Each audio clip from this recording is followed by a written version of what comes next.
말씀의 제목은 그리스도의 사랑을 받은 자입니다. 이 시간에 이 자리에 나와서 함께 예배드리는 우리 모두는 우리 주님 그리스도의 사랑을 받은 자들인 줄로 믿습니다. 주님이 우리를 사랑하셨기에 오늘을 살고 있고, 주님이 우리를 사랑하셨기에 미래를 꿈꿀 수 있고, 하나님의 나라를 영원히 소망하면서 힘차게 삶을 살아갈 수가 있는 것입니다. 이와 같이 우리는 늘 마음 가운데 나는 주님의 사랑을 받은 자다, 나는 하나님의 사랑을 받은 자다, 하나님이 나를 얼마나 사랑하는지 얼마나 감사한지 모르겠다, 이런 마음으로 살아갈 수 있기를 바랍니다. 세상을 살아가면서 힘들고 어려운 일을 만나지만 그때도 우리가 잊지 말아야 될 것은 그래도 주님이 나를 사랑하고 계시다는 그런 사실입니다. 어떤 때는 의심이 갈 때도 있을 거예요. 주님이 정말 나를 사랑하신다면 나를 이렇게 힘들게 하실까? 이런 생각이 혹시 들 때도 있을 거예요. 그러나 그럴수록 하나님 말씀을 부여잡고 여전히 우리를 사랑하시는 하나님을 생각하며 기도하며 믿음으로 극복하고 이겨낼 수 있는 그런 우리 모두가 됐으면 좋겠습니다. 우리는 모두가 그리스도의 사랑을 받은 자들입니다. 주님의 사랑을 받은 자들은 주님의 사랑을 이미 받았기에 받은 사람으로서 우리가 좀 지키고 행해야 될 그러한 일들이 있다고 하는 사실이에요. 2000년 전 이 땅에 오셔서 우리를 위해 대속의 죽음을 죽으신 주님이 하나님이 우리를 얼마나 사랑하시는지를 친히 보여주신 거예요. 당신의 물과 피를 다 쏟으시고 그 몸을 내어주시면서 우리에게 구원을 이루어주신 주님께서 우리를 얼마나 사랑하시는지를 이미 보여주신 겁니다. 그걸 생각하면 우리가 조금 아프다고, 우리가 조금 손해봤다고, 우리가 조금 힘들다고 절망하거나 좌절할 필요는 없습니다. 왜냐하면 주님이 이토록 우리를 사랑하셨기 때문에 그렇습니다. 그러므로 이토록 우리를 사랑하신 주님의 사랑 안에서 항상 함께 할 수 있는 그런 우리가 되면 좋겠어요. 오늘 그리스도의 사랑을 받은 자들이 먼저 기억하고 지켜야 될 것은 무엇이냐? 바로 이런 것들입니다. 주님은 오늘 본문 가운데서 나의 사랑 안에 거하라 이렇게 말씀하고 있습니다. 주님이 우리를 사랑하신 것은 옛날에 2000년 전에 사랑하신 거죠. 그런데 그 사랑은 지금도 여전히 우리를 사랑하시고 있고 앞으로도 여전히 우리를 사랑하실 거예요. 그런데 문제는 주님의 사랑, 옛날에 2000년 전에 사랑하신 그 사랑으로 끝나버리는 우리들의 믿음이 되면 안 된다는 거죠. 아니 2000년까지 아니라도 우리가 처음 예수 믿을 때 얼마나 감격했고 좋았는지 몰라요. 눈물을 막 흘리면서 감사했고 주님 나를 받아주시니 감사합니다. 나도 주님의 자녀가 됐고요. 그러면서 막 감사했는데 시간이 지나면서 그 감동이 식어지고 시간이 지나면서 점점 잊혀져 간다면 그것은 다시 한번 점검해 봐야 됩니다. 그래서 주님은 나의 사랑 안에 거하라 이렇게 말씀하신 거예요. 오늘 본문의 9절에 보니까 아버지께서 나를 사랑하신 것 같이 나도 너희를 사랑하였으니 나의 사랑 안에 거하라 이렇게 말씀하고 있어요. 요한복음 3장 16절에 보면 하나님이 세상을 이처럼 사랑하사 독생자를 주셨으니 이는 저를 믿는 자마다 멸망치 않고 영생을 얻게 하려 하심이라고 이렇게 말씀하고 있잖아요. 그런데 이 독생자를 주시기까지 우리를 사랑하신 아버지 하나님의 사랑하심을 우리는 볼 수 있어요. 우리를 그토록 사랑하셨어요. 또 그 하나님 아버지의 사랑이 예수님을 사랑 안 했기 때문에 내준 게 아니라 너무너무 사랑하고 믿었기 때문에 예수님을 그렇게 독생자로 우리에게 내어주기까지 사용하셨던 것을 볼 수 있죠. 예수님은 하나님 아버지의 하나밖에 없는 아들이십니다. 독생자라고 하는 의미가 그렇잖아요. 한 분밖에 없어요. 하나님이 사랑할 대상은 그 독생자 예수님밖에 없었거든요. 그런데 그 독생자를 하나님이 얼마큼 사랑하셨겠는가를 우리가 상상해 볼 수 있습니다. 아버지께서 나를 사랑하신 것 같이 라고 하는 이 아버지가 아들을 사랑하는 것이 얼마큼 사랑하냐? 독생자이기 때문에 사랑할 수밖에 없었고 사랑했던 거예요. 그런 사랑하신 것 같이 예수님도 우리를 사랑하셨다는 거예요. 그 예수님이 자신을 내어주면서 아버지가 아들을 내어주시기까지 우리를 사랑하신 같이 또 예수님이 우리에게 자신의 몸을 내어주시면서 사랑하신 같이 그렇게 우리를 사랑해 주신 이 사랑을 우리가 받았잖아요. 이 사랑을 우리에게 주님이 주셨는데 그 주님께서는 내가 너희를 사랑한다. 그러니 이 사랑 안에 거하라. 이 사랑 안에만 있어라. 이렇게 말씀하고 있습니다. 나의 사랑 안에 거하라. 이 말은요, 지속적으로 이 사랑 안에 머물러라 그런 얘기입니다. 옛날에 주님이 날 사랑하신 것을 막 느꼈는데 지금 사느라고 바쁘게 살다 보니까 주님이 날 사랑하신다는 것을 잊어버리고 사는 거예요. 지금 막 삶이 힘들고 버겁고 그러다 보니까 옛날에 주님이 날 사랑하신 것 같이 느꼈는데 지금은 주님이 날 사랑하지 않는 것처럼 느껴질 때도 있지 않느냐는 거예요. 그러나 주님은 나의 사랑 안에 머물러 있어. 지금도 여전히 나의 사랑 안에 거할 수 있도록 해라. 그렇게 말씀하고 있다고 하는 사실을 우리가 기억해야 됩니다. 그러므로 지속적인 머무름을 위해서 이 사랑 안에 거하기를 위해서 힘쓰는 그런 우리들이 되어야 되겠습니다. 10절에 보니까 내가 아버지의 계명을 지켜 그의 사랑 안에 거하는 것 같이 나도 내 계명을 지키면 너희도 내 계명을 지키면 내 사랑 안에 거하리라. 나의 사랑 안에 거하라 라고 말씀하시면서 내 사랑 안에 거할 수 있다. 어떻게 하면? 계명을 지키면. 아버지 하나님의 명령을 아들 예수님이 순종하고 지킴으로 말미암아 하나님이 얼마나 사랑하신 것을 느꼈던 것처럼 예수님의 주신 말씀을 계명을 순종하고 지키면 주님의 사랑 안에 계속 거할 수 있다는 거예요. 이 말씀은 주님이 우리를 사랑하시는 것이 변하거나 식어져서 우리가 못 느끼는 게 아니라 우리가 그 계명을 계속 지켜나가지 못하기 때문에 계속 그 말씀을 지키고 그 말씀 앞에 있으면 사랑을 느끼다가 거기서 멀어지면 사랑을 못 느끼기도 하기 때문에 하시는 말씀이에요. 그러므로 너희도 내 계명을 지켜라. 그러면 내 사랑 안에 지속적으로 거할 수 있다는 거예요. 여러분, 주님의 말씀을 듣고 순종하는 믿음을 가지시기 바랍니다. 그 말씀을 지키려고 계속 노력할 때 주님과 가까울 수 있고 주님의 사랑을 더 많이 느낄 수 있는 거예요. 예수님도 말이죠. 로마서 5장 8절을 보니까 그가 아들이시면서도 받으신 고난으로 순종함을 배워서 이렇게 표현하고 있습니다. 예수님이 십자가를 지시기까지 아버지 하나님 앞에 순종하셨습니다.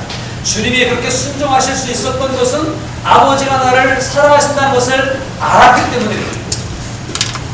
죽기까지 순종하심으로 복종하심으로 그 길을 걸어가신 예수님은 아버지가 자신을 버리지 않을 것을 확신했기 때문에 그런 것입니다. 그러므로 오늘 저와 여러분들도 믿음 안에서 순종함으로 주님의 뜻을 따르고 말씀을 듣고 순종함으로 하나님의 사랑 안에 지속적으로 거할 수 있는 그런 삶이 될 수 있기를 바랍니다. 말씀에 관심을 가지세요. 그리고 말씀을 잘 마음에 새기고 말씀을 따라 살아가려고 하는 노력을 할 때 주님의 사랑을 더 많이 느낄 수가 있는 겁니다. 말씀과 거리가 생기고 주님께서부터 멀어지면 주님의 사랑이 안 느껴집니다. 주님이 사랑하시지 않기 때문이 아니라 내가 주님 앞에 가까이 있지 않기 때문이고 내가 말씀대로 살지 않기 때문에 그 사랑을 못 느낍니다. 힘들거든 어렵거든 더욱 주님께로 가까이 나갈 수 있길 바랍니다. 더 말씀을 지키려고 할 수 있길 바랍니다. 그러면 주님의 사랑 안에 거할 수 있고 그 사랑을 피부로 느낄 수 있을 것입니다. 오늘처럼 매일매일이 주님의 사랑을 느낄 수 있는 저와 여러분들의 삶이 될 수 있기를 바랍니다. 다음으로 주님이 우리에게 하실 말씀이 있습니다. 그것은 바로 이제는 서로 사랑하라고 합니다. 내 사랑 안에 있어라 라고 말씀하시면서 내 사랑만 받아라 그런 것이 아니라 이제는 내가 너희를 사랑한 것처럼 너희도 서로 사랑하라는 거예요. 요한복음 15장 12절입니다. 내 계명은 곧 내가 너희를 사랑한 것 같이 너희도 서로 사랑하라 하는 이것이니라. 내 계명을 지키면 그는 내 사랑을 받는 자다. 내 사랑 안에 거하는 자다. 이렇게 말씀하셨잖아요. 계명을 지키라는 거예요. 근데 이 계명을 지키는 것은 어떤 계명? 그 계명의 핵심은 뭐냐면 서로 사랑하라. 서로 사랑하라는 거예요. 말씀을 지키는 것은 서로 사랑하는 거예요. 서로 사랑함으로 주님의 뜻을 잘 받들어 섬기고 서로 사랑함으로 주님의 사랑 안에 더 깊이 들어갈 수 있는 그런 우리들의 삶이 되기를 원하셔서 이렇게 말씀하고 있습니다. 서로 사랑하라고 하십니다. 이 주님이 말씀하시는 서로 사랑이라고 하는 얘기는 형제끼리의 사랑이에요. 가족끼리의 사랑이 있겠죠? 그러나 우리는 그것을 넘어서서 성도들 간에 형제 자매끼리 서로 똘똘 뭉치고 서로 하나 되고 서로 이해해주고 덮어주고 감싸주는 그런 형제 간의 사랑을 하는 겁니다. 더 나아가서 이 형제 사랑을 넘어서서 이웃사랑. 지난주에도 이웃사랑에 대해서 우리가 말씀을 나눴죠.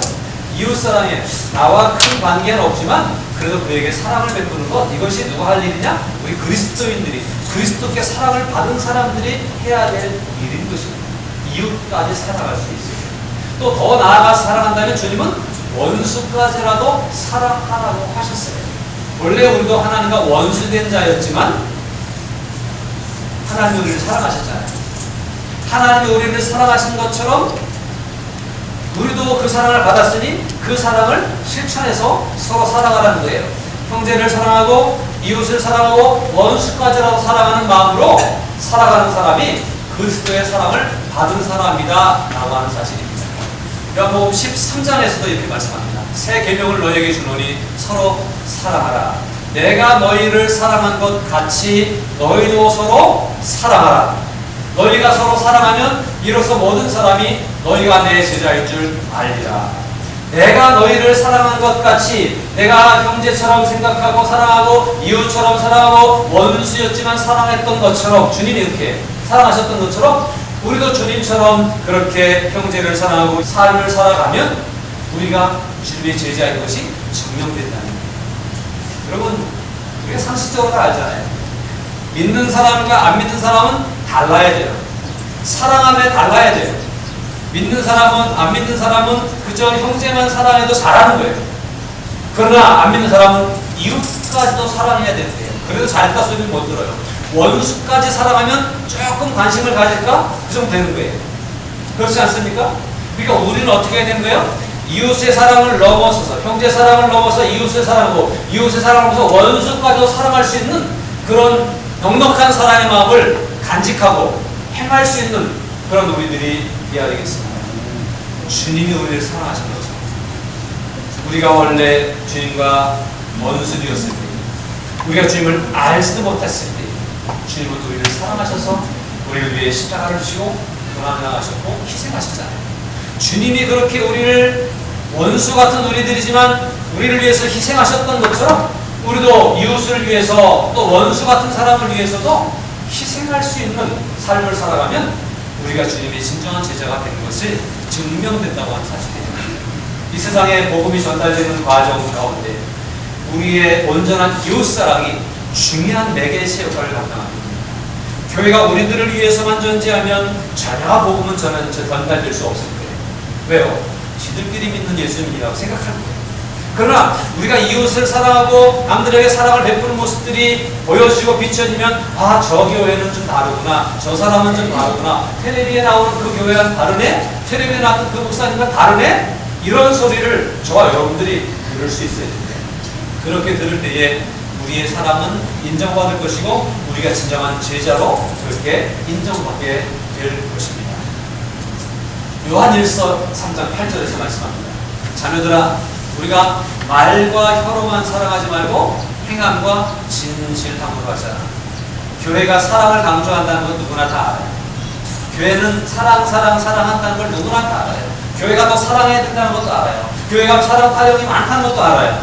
그런데 그 사랑이 행함과 진실함으로 실천되지 않으면 그것이 진짜 사랑인지 알 수가 없는 거예요. 아무리 말로 많이 사랑을 외쳤어도, 사랑 노래를 불렀어도 그것이 행함으로 실천되어지지 않으면 의미가 없어요. 오늘 요한일서의 말씀처럼 행함과 진실함으로 이 사랑이 전달되어져요. 오늘 본문은 이렇게 말씀하고 있습니다. 사람이 친구를 위하여 자기 목숨을 버리면 이보다 더 큰 사랑이 없나니. 사랑하는데요, 정말 큰 사랑은 친구를 위해서 목숨까지도 내어줄 수 있는 사랑이라는 거예요. 우리가 살면서 목숨을 내어줄 일이 있을까요? 없을까요? 누군가를 위해서 목숨을 내어줄 일이 별로 없을 것 같아요. 엊그제 이천의 한 물류센터에서 소방관 구조대장이 구조 살펴보러 들어갔다가 못 나와서 한 사람이 죽었어요. 그럴 때는 다른 사람들 구하기 위해서 자신의 목숨을 내어놓았구나, 이렇게 생각이 되죠. 그런 경우들이 좀 종종 있어요. 지하철에 오는데 사람을 건져서 자기가 죽는 사람도 있고, 그래서 의인이라고 칭함을 받는 사람들이 이 땅에서도 좀 있습니다. 근데 그런 기회들이 우리에게 그렇게 많지는 않을 거예요. 근데 주님께서는 우리들을 위해서 목숨을 내어주셨잖아요. 주님은 우리의 진정한 친구이심이 맞죠? 주님이 진짜 우리를 사랑하신 거 맞죠? 그것처럼 그 진짜 사랑을 받은 우리들이 우리도 주님처럼 사랑을 실천해야 될 텐데 우리가 목숨을 내어줄 수 있을 만큼의 기회들이 별로 많지 않을 때는 어떻게 해야 되느냐. 조금 전에 홍보 영상을 봤던 것처럼 그런 것 정도는 우리가 할 수 있지 않을까 하는 생각을 한번 해봅니다. 그렇죠? 살아있을 때 목숨을 내어줄 수 있는 기회는 별로 없기 때문에 그렇게 하지 않지만 혹시 그런 기회가 있으면 목숨을 내어주시겠어요? 그런 기회가 많았으면 좋겠다고. 그렇지만 내가 죽은 후에라도 누군가에게 생명을 줄 수 있고 누군가에게 이렇게 혜택을 제공해 줄 수 있다고 한다면 그거 정도는 우리가 할 수 있을지 않을까 그런 생각을 한번 해봅니다. 그래서 저는 모든 그리스도인들이 이 장기기적, 헌혈운동 뭐 이런 것들이 열심을 내놓으시겠어요. 그래서 이런 일들에 함께 힘을 쓰면 좋겠다는 생각을 하고요. 친구를 위하여 자기 목숨을 버리는 이 아름다운 사랑, 이런 사랑이 우리 그리스도의 사랑을 받은 사람들 가운데서 행해지고 지켜질 때에 교회가 진짜구나, 성도가 믿음이 진짜구나 하는 소리를 우리는 들을 수 있게 될 것입니다. 요한일서 3장 16절에 그가 우리를 위하여 목숨을 버리셨으니 우리도 이로써 사랑을 알고 우리도 형제들을 위하여 목숨을 버리는 것이 마땅하니라고 말씀합니다. 주님이 주신 목숨의 값으로 오늘 우리가 살아가고 있는데 우리의 이 목숨의 값으로 누군가를 살릴 수 있기 위해서 힘쓸 수 있는 그런 정도의 마음을 먹고 살아야 되지 않겠느냐라고 하는 것입니다. 그러므로 내 생명도 그렇다고 지금 당장 목숨을 끊자고 하는 얘기는 아니에요. 그러나 내가 살아있는 삶이 누군가를 살리는 삶, 누군가를 위한 삶, 누군가에게 유익을 주는 삶을 살도록 힘쓰는 복음을 위해서 복음을 전해서 영혼을 구원하는 삶, 또 누군가에게 정말로 사람의 수고를 주어서 그를 좀 편안하게 행복하게 해주는 삶, 도와주는 삶, 그리고 죽은 이후에라도 내가 뭘 떼줘서라도 준 누군가에게 밝은 빛을 보게 하는 삶, 이런 삶을 살게 하는 것, 이것이 그리스도인들이 마땅히 행해야 할 일이라고 하는 사실입니다. 우리도 형제들을 위하여 목숨을 버리는 것이 어떠하니라? 마땅합니다. 그러므로 무엇을 주려고 하는 것이 잘하는 것이 아니라 마땅한 것이에요. 그렇게 마땅한 일을 정정당당하게 걸어갈 수 있는 저와 여러분들이 될 수 있기를 바랍니다. 예수님은 이 친구를 사랑하라고 하는 말씀을 쭉 하시면서 이런 말씀을 뒤에서 하십니다. 너희는 내가 명하는 대로 행하면 곧 나의 친구라. 주님이 우리를 친구라고 생각해 주시면 내가 명하는 대로 계명을 지키고 서로 사랑하고 이웃을 위해서 자기 생명을 아끼지 않고 나눠주고 베풀고 그렇게 살아가면 내가 친구로 대해줄게 라고 말씀합니다. 15절에 가서 이제부터는 너희를 종이라 하지 아니하리니 종은 주인이 한 것을 알지 못하리라. 너희를 친구로 하였노니 내가 내 아버지께 들은 것을 다 너희에게 알게 하였습니다. 저는 이 말씀, 15절을 읽으면서 문득 이런 생각이 들었어요. 종은 시키는 대로 하는 거예요. 종은 주인이 이끌어가는데 이끌려가는 거예요.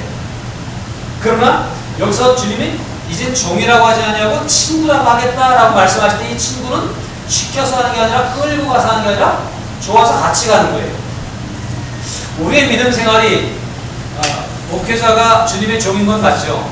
성도들이 주님의 제자이며 주님의 종인 건 맞죠. 종처럼 주님 앞에 순종함을 배우고 순종함을 따르는 것은 맞는 일이지만 그러나 시키기 때문에 주어졌기 때문에 억지로 끌려가면서 하는 순종이 아니라 친구처럼 행복하게 같이 가는 그러한 모습이 되면 얼마나 좋을까. 우리의 신앙생활이 종처럼 끌려가는 인생이 아니라 친구처럼 아주 행복해하며 노래 부르며 손을 맞잡고 함께 걸어가는 그런 믿음 생활이 되면 어떨까 그런 생각을 해봤습니다. 여러분, 저와 여러분들의 신앙생활이 어떤 사람은 늦게 믿으면 한 20년, 30년 믿고 일찍 믿으면 80년, 90년, 100년 믿을 거예요. 그렇죠? 이 믿는 예수님을 따라가는 이 신앙생활이 종처럼 끌려가고 저기 가고 싶은데 주님 말씀하시니까 안 가면 벌 받을 것 같아요. 억지로 끌려가는 그런 믿음 생활이 아니라 친구처럼 그냥 같이 가는 게 너무 좋은 거예요. 그냥 같이 있는 게 너무나 행복한 거예요. 그러면서 이렇게 걸어갈 수 있는 그런 관계가 되면 얼마나 좋을까 그런 생각을 해봤어요. 그래서 제가 제 신앙생활을 이렇게 보면서 제가 종처럼 믿음 생활하고 종처럼 목회하는 경우도 있는 것 같아요. 그러나 억지가 아닌 자원함으로 너무나 행복해서 너무나 즐거워서 보람이 있어서 친구처럼 주님과 함께 걸어가는 때도 참 많은 것 같아요. 우리가 그렇게 믿음 생활했으면 좋겠습니다. 말씀을 지키지 않고 벌 받을까봐 종처럼 그렇게 따라가는 것이 아니라 주님이 그냥 편안하게 말씀해 주시고 또 우리도 주님 옆에 있는 게 너무나 행복해서 주님이 가신 그 길을 곧 십자가의 길이긴 하지만 그러나 그럼에도 너무나 행복하고 즐겁게 걸어갈 수 있는 그런 믿음이 될 수 있으면 좋겠습니다. 사랑하는 여러분, 저도 그렇고 여러분도 그렇고 주님이 우리를 친구처럼 생각해 주시는 그런 우리들의 믿음 생활이 됐으면 좋겠습니다. 우리도 주님을 친구처럼 생각하고 그냥 보고 싶어하고 좀 만나고 싶어하고 함께 있고 싶어하고 그런 관계로 신앙생활을 유지해 갈 수 있는 그런 믿음의 사람이 됐으면 좋겠습니다. 주님이 11절 앞부분에서 이렇게 말씀하셨는데 내가 이것을 너희에게 이루면 내 기쁨이 너희 안에 있어 너희 기쁨을 충만하게 하려 함이라. 주님은 십자가를 지시는 일이 하고 싶지 않은 일이기도 했었어요. 순간. 그런데 이 길을 가고 나서 얻을 수 있는 영원군의 기쁨을 알기에 이 길을 걸어가실 수 있었구나. 주님은 그 기쁨, 저 앞에 있는 기쁨을 바라보고 오늘의 고난을 참고 인내하며 걸어가실 수 있었던 거예요. 그게 주님의 기쁨이었어요. 주님이 하나님과의 관계 속에서 얻는 기쁨은 바로 저 앞에서 이루어진 기쁨이에요. 오늘 여기서 당하는 고난에 대한 문제가 아니라 이것을 넘어가게 되면 큰 기쁨을 얻을 그 기쁨을 알고 그 기쁨을 향해서 달려나가는 거예요. 주님은 그 기쁨을 누리셨어요. 그것처럼 주님이 이 기쁨, 내 기쁨이 너희 안에도 있어서 너희도 이 기쁨으로 충만하게 되기를 원한다라고 말씀합니다. 우리의 신앙생활에 종처럼 끌려가는 생활이면 어떤 때 기쁘다가 어떤 때 하기 싫다가 막 공존할 거예요. 그렇지만 친구처럼 자원함으로 행복해하면서 이 길을 걸어가게 되면 오늘 좀 고난의 길을 걸어간다 하지만 오늘 좀 내가 손해보는 것 같은 느낌이 있을지라도 저 앞에서 이루어질 칭찬과 상급, 저 앞에서 이루어질 꽃과 열매를 바라보면 너무너무 행복한 거예요. 우리의 신앙이 주님의 기쁨으로 충만한 신앙생활이 될 수 있기를 위해서 하나님의 사랑을 받은 자로서 그 사랑을 실천하고 그 사랑을 마음껏 나눠줄 수 있는 그런 삶을 살아갈 수 있어야 됩니다. 16절은 너희가 나를 택한 것이 아니요 내가 너희를 택하여 세웠나 이는 너희로 가서 열매를 맺게 하고 또 너희 열매가 항상 있게 하여 내 이름으로 아버지께 무엇을 구하든지 다 받게 하려 합니다. 우리의 믿음의 삶은 열매를 위한 삶이라고 하죠. 주님이 우리를 불러주신 것은 우리를 구원해서 하나님의 자녀가 되게 하시고 저 천국 시민 되게 하시는 그 첫 번째 이유가 있지만 동시에 우리를 통해서 열매를 거두시기 위한 뜻이 있으시죠.